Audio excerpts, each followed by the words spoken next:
வணக்கம். நாங்க திருவைந்தெழுத்தின் வகைகள் பற்றி பார்த்து கொண்டு வாரோம். அதில இன்றைக்கு காரண பஞ்சாக்கரம் பற்றி பார்க்க போறோம். இவ்வதி சூக்கும பஞ்சாக்கரத்தினும் சூக்குமமாய் நிற்பது காரண பஞ்சாக்கரம் எனப்படும். அப்ப முதல் நாங்க தூல பஞ்சாக்கரம் பார்த்தனாங்க, சூக்குமம், அதிசூக்குமமும் பார்த்துட்டோம். அப்ப அதிசூக்கும பஞ்சாக்கரத்தினும் சூக்குமமாய் நிற்பது காரண பஞ்சாக்கரம்.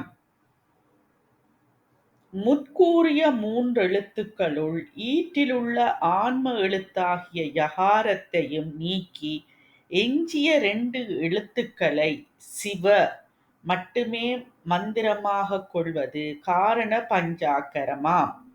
சிவ சிவ என்பது 2 எழுத்து மந்திரத்தை தொடர்ந்து சொல்லும் முறையாகும். அப்ப நாங்க தூல பஞ்சாக்கரத்துல நமசிவாய என்று பார்த்தனாங்க, சூக்கும பஞ்சாக்கரத்துல சிவாய நம என்று பார்த்தனாங்க, அதிசூக்கும பஞ்சாக்கரம் இல்லாட்டிக்கு முத்தி பஞ்சாக்கரம் என்றும் சொல்றது. அது சிவாய.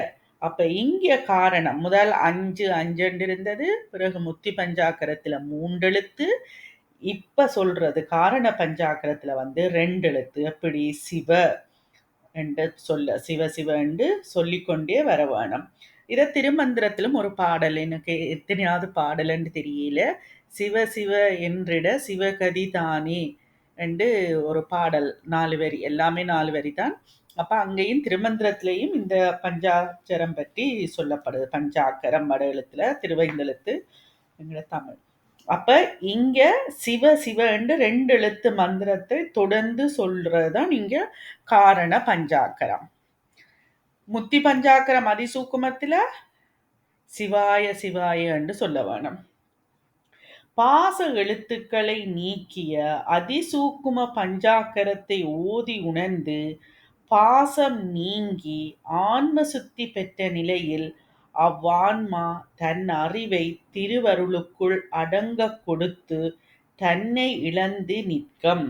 அப்ப பாச எழுத்துக்கள் என்ன நம என்று பார்த்து நாங்கள் அங்கே வருகுது.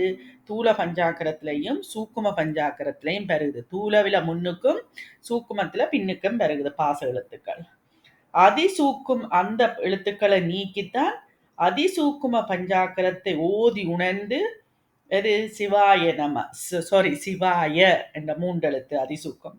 அப்ப பாசம் நீங்கி ஆன்மா சுத்தி பெற்ற நிலையில், அப்ப அங்க பாசம் முத்தி பஞ்சாக்கரத்துல பாச எழுத்துக்கள் இல்ல, நம என்ற எழுத்துக்கள் மன என்றது இல்ல. சிவாய நம, நம சிவாய, அந்த நவும் மாவும் பாச எழுத்துக்கள். அப்ப அந்த பாச எழுத்துக்கள் நீங்கின உடனே ஆன்மா சுத்தி பெற்ற நிலையில, அப்ப பாச எழுத்துக்கள் இல்லாமல் அதுதானே மலம், அங்க அது சுத்தி பெற்ற உடனே அவ்வான்மா தன் அறிவை திருவருளுக்குள் அடங்க கொடுத்து தன்னை இழந்து நிற்கும். அப்ப அங்க பாச எழுத்துக்கள் நீங்க சிவாய சிவாய என்று ஓதி ஓதி கொண்டு வர, பாச எழுத்துக்கள் நீங்கிய அதிசூக்கும பஞ்சாக்கரம் தானே சிவாய, அதை ஓதி ஓதி கொண்டு வர அங்க பாசம் நீங்கி ஆன்ம சுத்தி பெற்ற நிலையில ஆன்மா தன் அறிவை திருவருளுக்குள் அடங்க கொடுத்து, திருவருளுக்குள்ள தன் அறிவை கொடுத்து தன்னை இழந்து நிற்கும்.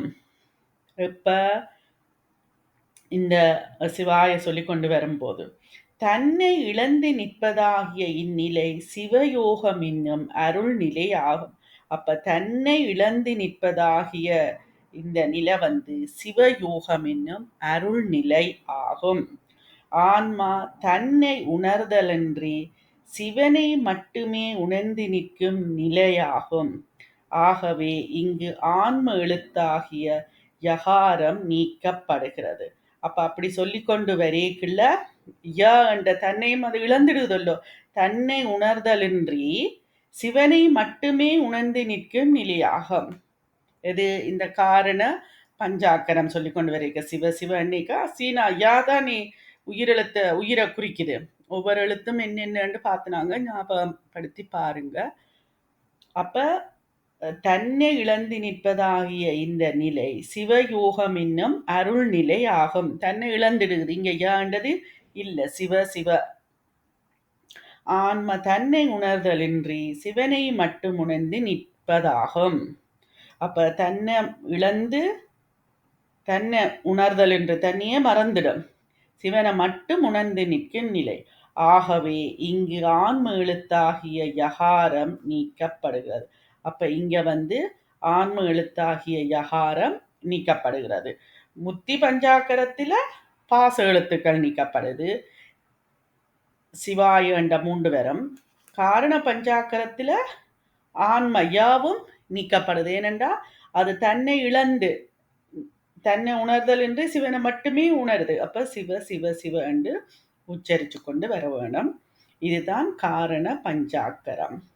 திருமந்திரத்திலையும் இது இருக்குது. எனக்கு எத்தனையாவது பாடல் என்று தெரியல, புத்தகத்துல பார்த்து சொல்ல வேணும்.